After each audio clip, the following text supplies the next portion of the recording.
بسم الله الرحمن الرحيم وأوحي إلى نوح أنه لن يؤمن من قومك إلا من قد آمن فلا تبتئس بما كانوا يفعلون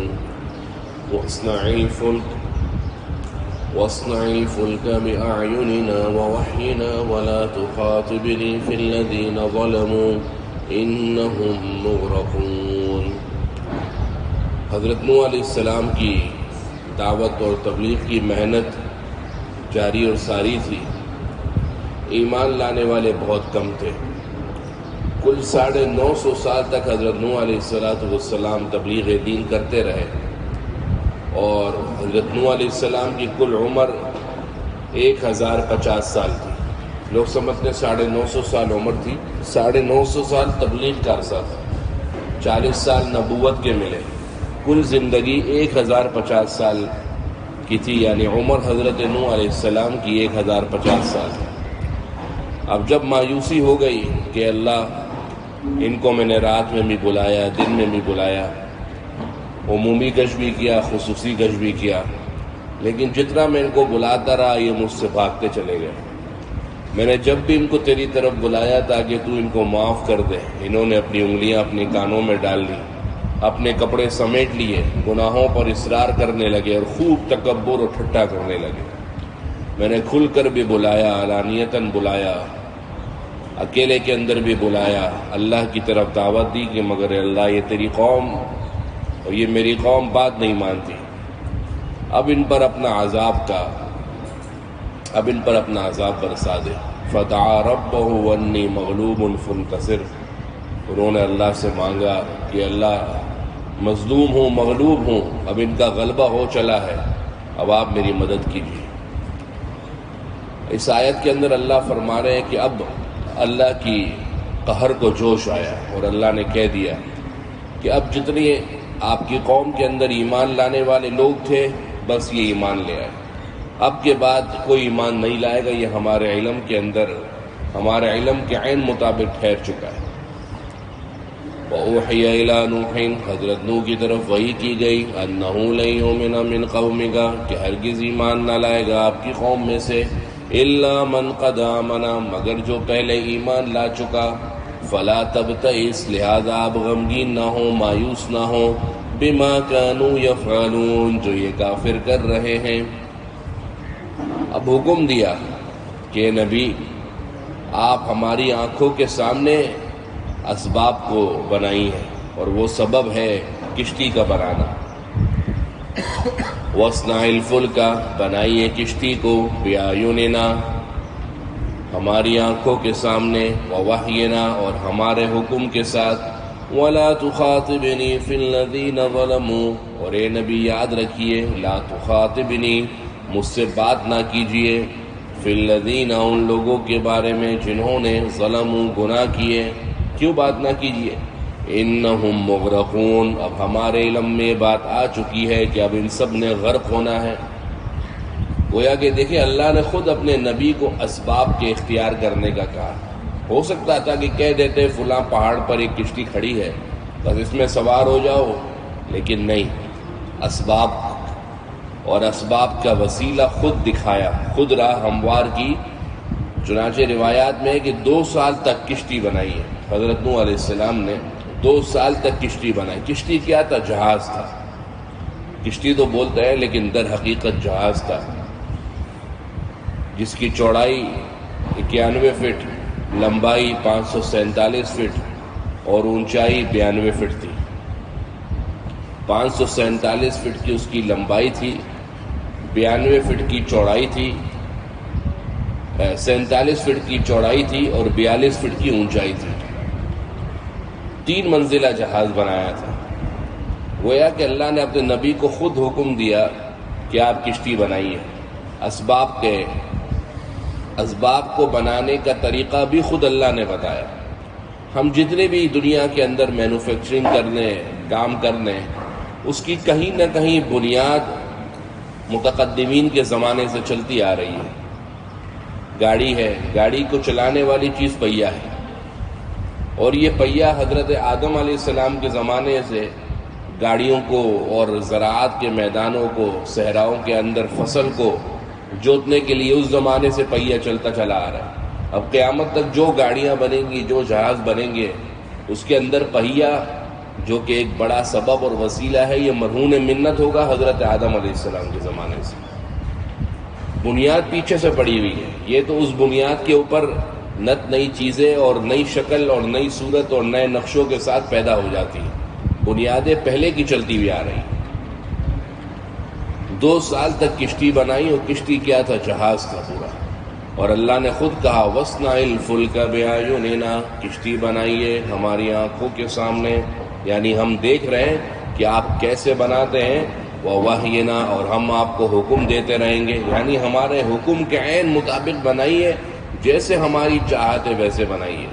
وَلَا تُخَاطِبْنِي، اور مجھ سے بات نہ کیجیے، فِي الَّذِينَ ظَلَمُوا، ان لوگوں کے بارے میں جنہوں نے کفر کیا، کیونکہ اب طے ہو چکا، إِنَّهُمْ مُغْرَقُونَ، یہ لوگ اب پانی میں ڈبو دیے جائیں گے۔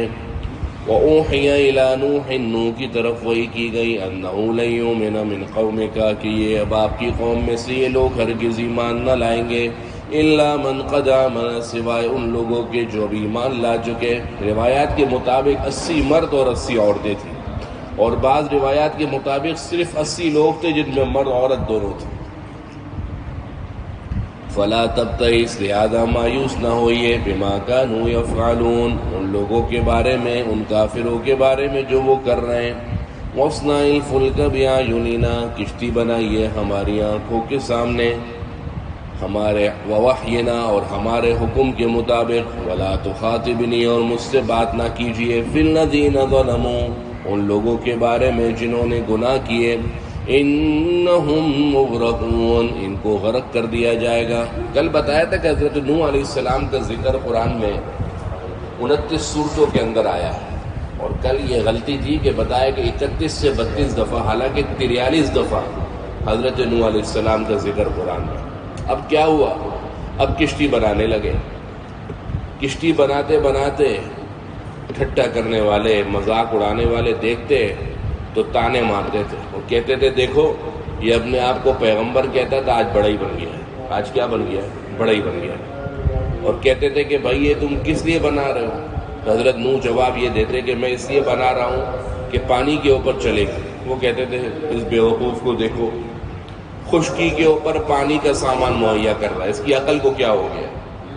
وَيَصْنَعُ الْفُلْكَ، وہ کشتی بنانے لگے۔ وَكُلَّمَا مَرَّ عَلَيْهِمْ مَلَأٌ مِّن قَوْمِهِ، اور جب بھی گزرے ان پر، وَكُلَّمَا، اور جب بھی، مَرَّ گزرتے، علیہ حضرت نوح پر، مَلَأٌ مِّن قَوْمِهِ، ان کی قوم کے سرداران، سَخِرُوا مِن، مذاق اڑاتے ان کا، سخروا من، ان کا مذاق اڑاتے، ٹھٹا اڑاتے۔ حضرت نوح علیہ السلام قال، کہتے، ان تسخروا منا، اگر تم ہمارا مذاق اڑاتے ہو تو یاد رکھنا، فإنا نسخر منکم، کل کو ہم تمہارا مذاق اڑائیں گے، کما تسخرون، جیسے تم ہمارا اڑا رہے ہو۔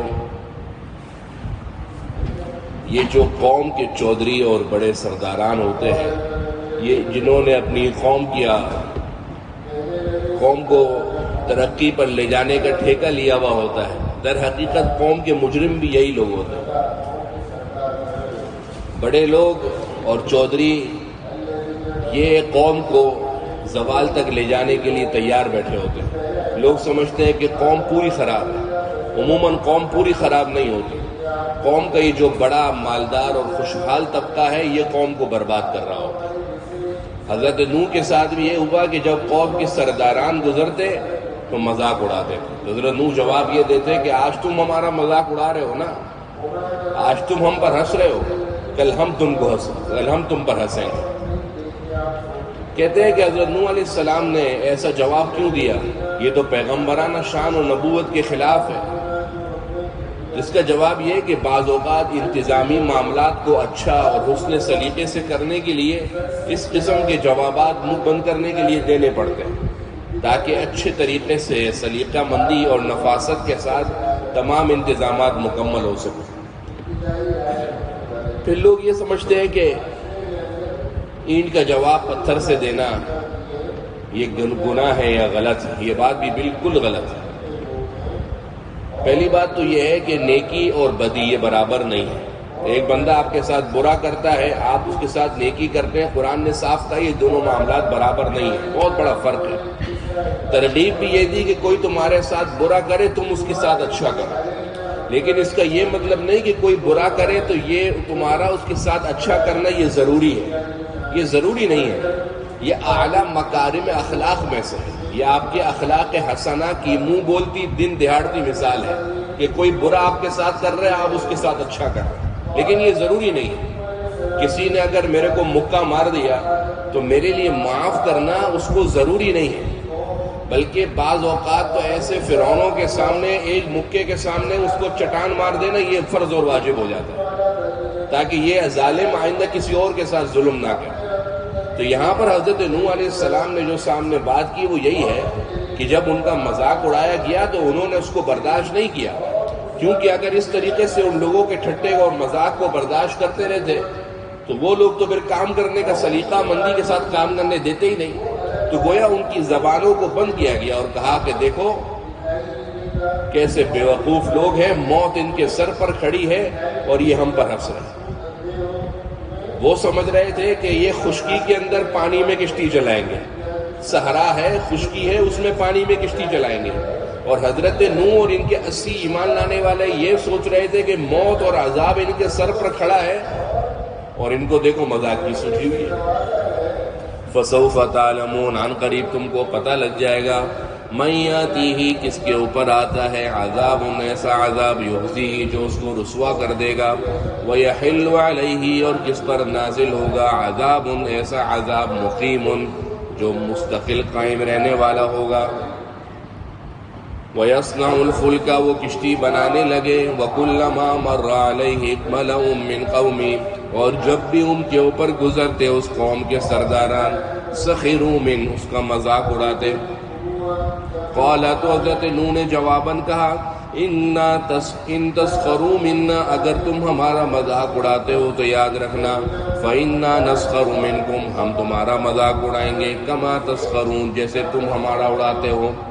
فَسَوْفَ تَعْلَمُونَ عن قریب تم کو پتہ لگ جائے گا، مَن یَأْتِیہ عَذَابٌ یُخْزِیہ کہ کون ہے جس کے اوپر ایسا عذاب اترے گا جو اس عذاب کو رسوا کر دے گا، وَيَحِلُّ عَلَيْهِ عَذَابٌ مُقِيمٌ اور کون ہے جس کے اوپر نازل ہوگا، یحل علیہ نازل ہوگا، عذاب مقیم ایسا عذاب جو قائم و دائم رہنے والا ہوگا۔ 2 سال تک حضرت نوح علیہ السلام کشتی بناتے رہے۔ 2 سال کے بعد بعض روایات کے مطابق 1 رجب کی تاریخ تھی کہ اللہ کا حکم آ گیا، حتی اذا جاء امرنا اب ہمارا حکم آ گیا اور زمین کی سطح سے پانی ابلنے لگا۔ اب جب زمین کی سطح سے پانی ابلنے لگا تو اللہ فرماتے ہم نے حضرت نوح سے کہا یہ کشتی تیار ہو گئی ہے آپ کی، یہ جہاز تیار ہو گیا ہے، اس جہاز کے اندر آپ ہر چیز کے 2 جوڑے ڈال، ایک جوڑا ڈال دیں۔ چنانچہ وہ جانور جن جانوروں کی ضرورت انسانوں کو پڑتی ہے، گائیں بیل وغیرہ، اور اسی طریقے سے بکرے، اور وہ جانور جن کی طبعی طور پر ضرورت پڑتی رہتی ہے، ان کا ایک جوڑا حضرت نوح علیہ السلام نے سوار کیا۔ 80 مرد اور 80 عورتیں، اور بعض روایات کے مطابق 80 مرد اور عورتیں آمنے سامنے جہاز کے اندر بیٹھ گئے۔ سارے بہائم اور جانوروں کو لے کر حضرت نوح علیہ السلام نے کشتی کے اندر سوار کر دیا، اور اللہ کی طرف سے طے ہو گیا کہ اب جو اس کشتی کے اندر ہے وہی بچے گا، باقی سب کا بیڑا غرق ہو جائے گا۔ حتی یہاں تک کہ اذا جاء امرنا جب آ گیا ہمارا حکم، وفارت تنور اور بہنے لگا تنور۔ اب یہ تنور سے کیا مراد ہے؟ بعض مفسرین فرماتے ہیں کہ تنور حضرت نوح علیہ السلام کے گھر کے اندر واقعتاً ایک روٹی لگانے کا تنور ہوتا تھا، چونکہ تنور آپ کو بھی پتہ ہے کہ اندر زمین کے اندر تک ہوتا ہے 3-4 فٹ، اور وہ ظاہر زمین کی سطح سے نیچے ہے، تو پانی ابلنے کی جگہ وہ تنور تھی، یعنی وہاں سے پانی نے ابلنا شروع کیا۔ اور بعض رات فرماتے ہیں کہ تنور بولا گیا ہے مراد سطح زمین ہے، یعنی زمین کے کسی حصے سے پانی نکلنا شروع ہو گیا۔ اور بعض مفسرین فرماتے ہیں کہ یہ تنور کوفہ کی مسجد کے اندر ایک جگہ ہے جہاں سے جس مقام، یہ مقام کا نام ہے گویا، تنور مقام اور جگہ کا نام ہے، اس مقام میں کوفہ کے اندر اس مقام سے یہ پانی بہنے لگا تھا۔ اور بعد مفسرین کے مطابق مسجد حرام، مسجد نبوی اور مسجد اقصیٰ کے بعد اگر چوتھی کسی مسجد کو فضیلت حاصل ہے تو جس مقام سے حضرت نوح علیہ السلام کے اوپر عذاب کے لیے پانی نکلا تھا کوفہ کی، وہ مسجد اہمیت کی حاصل ہے۔ قلنا، ہم نے کہا، احمل فیہا، اے نوح اس کے اندر آپ سوار کروا دیجئے، من کل زوجین اثنین، ہر دو جوڑوں کو، ہر جوڑے کے دو کو، یعنی ہر ایک جوڑے کو، دو ملا کر ایک جوڑا بن گیا، مرد عورت، بکرا بکری، گائے بیل، کیونکہ نسل اللہ نے انہی سے چلانی تھی۔ وَأَهْلَكَ، اور ہلاک ہو جائیں گے، إِلَّا مَنْ سَبَقَ عَلَيْهِ الْقَوْلُ، مگر جن کے اوپر اللہ کا کلام گزر چکا، یعنی جن پر اللہ نے فیصلہ کر لیا کہ بس یہ بچیں گے، صرف وہ بچیں گے، باقی سب ہلاک ہو جائیں گے۔ اور وَمَنْ آمَنَ، اور جو ایمان لے آئے وہ بچیں گے۔ وَمَا آمَنَ مَعَهُ، اور ایمان نہیں لائے حضرت نوح کے ساتھ، إِلَّا قَلِيلٌ، مگر کم لوگ، 80 افراد، یا پھر ایک روایت کے مطابق 80 مرد اور 80 عورتیں الگ الگ۔ وقال، اور اللہ نے کہا، ارکبوا فیہا، اے قوم کے لوگوں سوار ہو جاؤ اس کے اندر، بسم اللہ، اللہ کا نام لے کر، بسم اللہ، اللہ کا نام لے کر اس کشتی میں سوار ہو جاؤ، مجریہا، اللہ کے نام سے اس کو چلنا ہے، ومرساہا، اور اللہ کے نام سے اس کو ٹھہرنا ہے، ان ربی، بلا شبہ میرا رب، لغفور، معاف کرنے والا ہے، رحیم، رحم کرنے والا ہے۔ معلوم ہوا کافر تو سواری کے اندر بیٹھا، گاڑی سٹارٹ کی اور چلتا پھرتا ہو گیا۔ مسلمان جب سواری پر بیٹھتا ہے تو وہ اللہ کا نام لیتا ہے، اللہ کو اس کے تذکرے اور اس کے چرچے سننا بہت پسند ہے۔ میرے ساتھ کہیے، اللہ کو اس کے تذکرے اور اس کے چرچے سننا بہت پسند ہے۔ نماز کی ابتدا کیسے ہوتی ہے؟ اللہ اکبر۔ نماز کی انتہا کس پر ہوتی ہے؟ اللہ اکبر۔ اور پوری نماز میں اٹھتے بیٹھتے، جھکتے اٹھتے، کھڑے ہوتے، ایک ہی لفظ کی تعلیم دی گئی، کیا؟ اللہ، تاکہ مسلمان کے دل، دماغ، فکر، شعور اور خیال میں یہ بات زندہ اور پیوست ہو جائے کہ اس دنیا میں جب کبھی کبریائی، عظمت شان، بلندی، علو ہمتی کا تذکرہ ہوگا، وہ اللہ کے نام کے ساتھ خاص ہوگا۔ مسلمان جب اپنی سواری پر سوار ہوتا ہے تو وہ کافر کی طرح نہیں ہوتا، وہ اللہ کا نام لے کر ہوتا ہے۔ اگر وہ سواری عام سواری ہے، گھوڑا گاڑی ہے، یا پھر ہماری موٹر گاڑی ہے، بس ہے، تو اس کی سواری کی دعا سبحان الذی سخر لنا ھذا وما كنا له مقرنین وانا الی ربنا لمنقلبون۔ اور اگر وہ سواری پانی میں چلنے والی ہے، کشتی کی صورت میں، جہاز کی، پانی کے جہاز کی صورت میں، اس کی دعا ہے بسم اللہ مجریہا ومرساہا ان ربی لغفور الرحیم۔ یہ دعا سکھائی گئی ہے۔ اور حقیقت یہی ہے کہ ہم سمجھتے ہیں کہ ان اسباب کی وجہ سے گاڑی چل رہی ہے، رک رہی ہے، پھر کبھی خدا نہ خواستہ کتنی دفعہ خبریں سننے کو آتی ہیں بریک فیل ہو گئی۔ اگر انہی اسباب کی وجہ سے گاڑی چل رہی تھی، بریک اسی سبب کی وجہ سے لگ رہا تھا، آپ کی ٹانگوں کی وجہ سے، یا موٹر گاڑی کے اندر لگے ہوئے انجن کے اندر ایک بیلٹ کی وجہ سے بریک لگ رہا تھا، پھر تو پوری زندگی لگنا چاہیے تھا، بریک فیل کیوں ہوتا؟ معلوم ہوا سب اللہ کے حکم کی محتاج ہے، کچھ ظاہری طور پر اور کچھ باطنی طور پر، کچھ ڈائریکٹلی اور کچھ انڈائریکٹلی، لیکن ہے سب اللہ کے حکم کی محتاج۔ حتیٰ اذا جاء امرنا، یہاں تک کہ جب ہمارا حکم آ گیا، وفارت التنور، اور تنور بہنے لگا، قلنا، ہم نے کہا، احمل فیہا، سوار ہو جائیے اس میں، من کل زوجین اثنین، ہر چیز کے دو جوڑے، وَأَهْلَكَ، اور ہلاک ہو جائیں گے، إِلَّا مَنْ سَبَقَ عَلَيْهِ الْقَوْلُ، مگر جن پر بات گزر چکی، وَمَنْ آمَنَ، اور جو ایمان لے آئے، یہ لوگ بھی بچ جائیں گے، باقی سب ہلاک ہو جائیں گے۔ وَمَا آمَنَ مَعَهُ إِلَّا قَلِيلٌ، حضرت نوح کے ساتھ ایمان نہیں لائے مگر کم لوگ۔ وقال، اور کہا، ارکبوا فیہا، سوار ہو جاؤ اس میں، بسم اللہ، اللہ کا نام لے کر، مجریہا، اسی اللہ کے نام کے ساتھ چلنا ہے، ومرساہا، اسی اللہ کے نام کے ساتھ ٹھہرنا ہے، ان ربی لغفور الرحیم، بلا شبہ میرا رب معاف کرنے والا، رحم کرنے والا ہے۔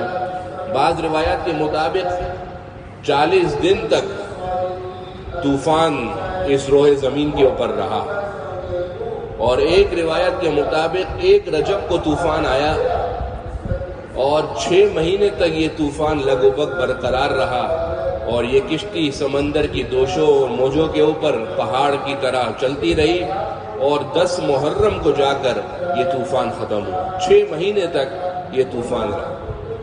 رہی یہ بات کہ طوفان صرف ایک قوم کے اوپر، ایک قبیلے کے اوپر آیا تھا، تو یہ بات زیادہ تحقیق سے ثابت نہیں ہو سکی۔ جمہور مفسرین اور مورخین کا اس بات پر اتفاق ہے کہ طوفان نوح علیہ السلام کے زمانے میں جو طوفان آیا، پانی کا طوفان، وہ پورے دنیا کے اندر محیط تھا۔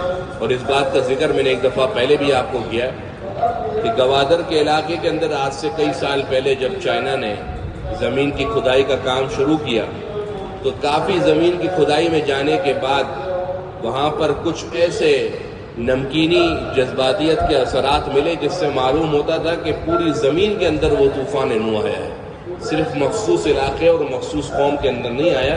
اور پھر جبھی بعض روایات سے اس کی تائید بھی ہوتی ہے، اسرائیلی روایات سے، کہ 6 مہینے تک طوفان نوح پوری دنیا کے اندر محیط رہا۔ اب یہ کشتی چلتی رہی پہاڑوں کی طرح، اور ایمان والوں کو، جانوروں کو لے کر سمندر کی موجوں کے ساتھ ساتھ چلتی رہی۔ اس دوران حضرت نوح علیہ السلام نے اپنے بیٹے کو دیکھا۔ نوح علیہ السلام کی بعض روایات کے مطابق 2 بیویاں تھیں، جن میں سے ایک کا نام واحلہ عین کے ساتھ اور ایک کا نام واحلہ ہا کے ساتھ تھا، اور بعض روایت کے مطابق ایک ہی بیوی تھی جس کا نام واحلہ تھا۔ اولادیں حضرت نوح علیہ السلام کی 4 تھی، حام، سام، یافس اور یام۔ حام، سام، یافس اور یام، یہ 4 اولادیں تھیں۔ یہاں پر جس بیٹے کا ذکر ہے، بعض روایات کے مطابق یہ یام تھا، اس بیٹے کا نام یام تھا، اور اس کا لقب کنعان تھا۔ یام نام تھا، یا الف میم، یام نام تھا، اور کنعان اس کا لقب تھا۔ اور بعض روایت کے مطابق کنعان ہی اس کا نام تھا، لقب نہیں تھا۔ لیکن یہ بات بعض روایات سے ملتی ہے کہ 4 بچے حام، سام، یافس اور یام تھے، اور بعض روایات کے مطابق حام، سام اور یافس 3 بچے تھے۔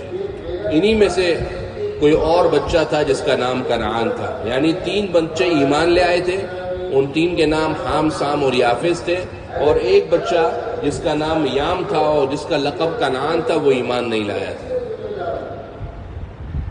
حام جو ہے وہ اس دنیا کے اندر جتنے کالے افریقہ کی طرف حبشہ کی سائڈ پر ہیں، وہ حضرت حام کی اولاد میں سے، اور جتنے گورے ہیں وہ حضرت سام کی اولاد میں سے مغربی سطح پر، اور جو درمیانے ہیں وہ حضرت یافس کی اولاد میں سے۔ کیونکہ حضرت نوح علیہ السلام کے زمانے میں کشتی کے بعد یہ لوگ بچ تو گئے تھے، بچنے والے تو 80 افراد تھے، لیکن نسل حضرت نوح کے 3 بیٹوں سے ہی چلی، باقی سب سے نسل کسی سے نہیں چلی، نسل صرف ان 3 سے چلی۔ حام سے، جس سے یہ افریقہ کے قبائل اور سارے کالے آباد ہیں، سام سے جس سے یورپ کے اور گورے جتنے ہیں وہ آباد ہیں، اور یافس جو درمیان کی گندمی رنگ کے مالیت والے ہیں وہ آباد ہیں۔ اور یہ بچہ جس کا نام کنعان تھا اور نام یام تھا، انہوں نے، حضرت نوح نے اپنے اس بیٹے کو دیکھا، پہاڑ کی چوٹی پر کھڑا تھا، گویا مادیت پرست تھا۔ کیا تھا؟ مادیت پرست تھا۔ اللہ کے حکم کا یقین ابھی تک اس کے دل میں نہیں آیا تھا، جبھی تو کہہ رہا تھا۔ اس کے ابا نے پدری شفقت جاگ گئی اور کہا، اے بیٹے ہمارے ساتھ آ جا، تو کیوں کافروں کے ساتھ جا رہا ہے؟ تو چونکہ مادیت پرست تھا، کہنے لگا، ابا جان آپ دیکھتے نہیں میں پہاڑ کی چوٹی کے اوپر کھڑا ہوں، یہ چھوٹا موٹا پہاڑ ہے، بارش آئے گی، طوفان آئے گا تو کوئی مسئلہ نہیں ہے، اتنا بڑا طوفان تھوڑی آتا ہے۔ یہ جو جودی پہاڑ تھا، یہ 6800 فٹ کی بلندی پر واقع ہے۔ عراق کے شہر موصل میں آرمینیا کی سرحدوں پر ایک بڑا کوہستانی سلسلہ ہے، وہاں پر جودی پہاڑ 6800 فٹ کی بلندی پر واقع ہے، اور آج بھی اس علاقے کے اندر سالانہ 2 سے 3 انچ بارش ہوتی ہے، اور سطح زمین سے 1412 فٹ نیچے کی طرف یہ جگہ ہے۔ سطح سمندر سے، جس طرح ہمارا کراچی تھوڑا نیچے، ہمارا کراچی تو تھوڑا نیچے، لیکن وہ علاقہ سطح زمین سے 1412 فٹ سطح سمندر سے نیچے کی طرف ہے. تو گویا آج بھی اگر اس زمانے میں، آج بھی اس علاقے میں اگر تھوڑی بارش ہو جائے تو وہاں پر جھیل کا سامان ہو جاتا ہے. تو وہ بیٹا مادیت پرست کہنے لگا ابا جان پہاڑ اتنا اوپر ہے، میں پہاڑ کی چوٹی پر کھڑا ہوں. حضرت نوح نے بڑا سمجھایا کہ بیٹا آج کے دن کچھ نہیں ہو سکتا ہے. لیکن اس بات کے دوران ایک بڑی موج آئی اور ان کے بیٹے کو بہا کر لے گئی. معلوم ہوا کہ نسب، خاندان، رتبہ، آپ بڑے چودھری کے بیٹے ہیں، بڑے عالم کے بیٹے ہیں، بڑے مفتی کے بیٹے ہیں، بڑے دیندار کے بیٹے ہیں، آپ کے والد صاحب جدی پشتی علماء ہیں، کوئی فرق نہیں پڑتا. فرق پڑتا ہے آپ کا ایمان کیا ہے اور آپ کا عمل کیا ہے. دیکھیں حضرت نوح کے گھر کا آدمی ہے، نبی کے گھر کا آدمی ہے، اور ماحول بھی پورا نبی کے گھر کا دین کا ملا ہوا. ماحول کا تعلق ہمارے عمل سے پڑتا ہے، اس میں کوئی شک نہیں ہے، لیکن 100% پڑتا ہے یہ ضروری نہیں ہے. اگر 100% پڑتا ہوتا تو نوح علیہ السلام کا بیٹا کنعان کافر ہوتا؟ معلوم ہوا خود کو بدلنا پڑے گا. کیا معلوم ہوا؟ خود کو بدلنا پڑے گا. ماحول تو ہے، ماحول بھی سازگار ہونا چاہیے، لیکن بدلنا آپ کو خود کو بھی پڑے گا. فرعون کے گھر کے اندر اس کی بیوی آسیہ، ماحول سارا کفر کے دلدل اور گناہوں اور کی تاریکیوں کا بھرا ہوا تھا، لیکن فرعون کی بیوی ایمان لائی کہ نہیں لائی؟ حالانکہ ماحول سارا گندا تھا. معلوم ہوا بدلنا خود کو پڑے گا. آپ خود کو بدلنے کا ٹھیکہ اٹھا لیں، پھر دیکھیں دنیا میں کس طریقے سے امن و امان اور ہدایت کے چرچے ہو جاتے ہیں، کس طریقے سے اللہ ہدایت پھیلا دیتا ہے. لیکن ہر بندہ یہ سمجھتا ہے کہ خالی میرے سنبھلنے سے کیا ہوگا، میرے بدلنے سے کیا ہوگا. وہ ایک بادشاہ نے اعلان کر دیا کہ ہر بندہ کل صبح کے اندھیرے کے اندر آ جائے اور حوض کے اندر ایک بالٹی دودھ ڈال دے. ساری رعایا صبح صبح گئی. اندھیرا مقام تھا، کوئی دیکھنے والا نہیں تھا. ہر بندے نے یہ سوچا کہ یار سب تو ڈال رہے ہوں گے، میں نہیں ڈالوں گا تو کیا فرق پڑے گا. اور یہ کرتے کرتے ہر بندہ اندر جاتا. اس نے کہا میں کائیں کو ایک بالٹی دودھ کی ضائع کروں، اور واپسی لے کر نکل جاتے. صبح جب حوض کا منظر دیکھا گیا تو ایک بوند دودھ بھی نہیں تھا اس کے اندر، کیونکہ ہر بندے نے یہی سوچا تھا کہ صرف میرے ڈالنے سے کیا ہوگا. تو اگر ہر بندہ یہ سوچے گا کہ صرف میرے بدلنے سے کیا دین پھیل جائے گا؟ جی ہاں. اگر ہر بندہ اپنی سطح پر یہ سوچتا رہے کہ صرف میرے بدلنے سے دین پھیل جائے گا، تو جی ہاں پھیل جائے گا. بدلنا ضروری ہے. بدلیں گے تو آسیہ فرعون کے گھر کے اندر بھی اسلام لے آئی. نہیں بدلیں گے تو آپ دیکھ لیں حضرت نوح کے اندر زمانے کا بیٹا کنعان ایمان نہیں لایا. وہی تجری، اور وہ کشتی لے کر ان کو چلنے لگی، فی موجن، موجوں کے اندر، کل جبال، اور ایسے جیسے پہاڑوں کی طرح. ونادا، اور پکارا نوح نے ابنہ، اپنے بیٹے کو، وکان فی معزل، اور وہ تھا پہاڑ کی چوٹی میں. وکان فی معزل، اور وہ تھا پہاڑ کی چوٹی میں. کیا کہا؟ یا بنیا، اے میرے پیارے بیٹے. پکارنے کا انداز دیکھ رہے نبی کا. کافر بچہ ہے، اللہ کے عذاب میں گھرا ہوا ہے، اللہ کا عذاب ہو چکا ہے، مگر پکارنے کا طریقہ دیکھیں اور سوچیں کہ میں اور آپ اپنی اولادوں کے ساتھ کیا سلوک کرتے ہیں.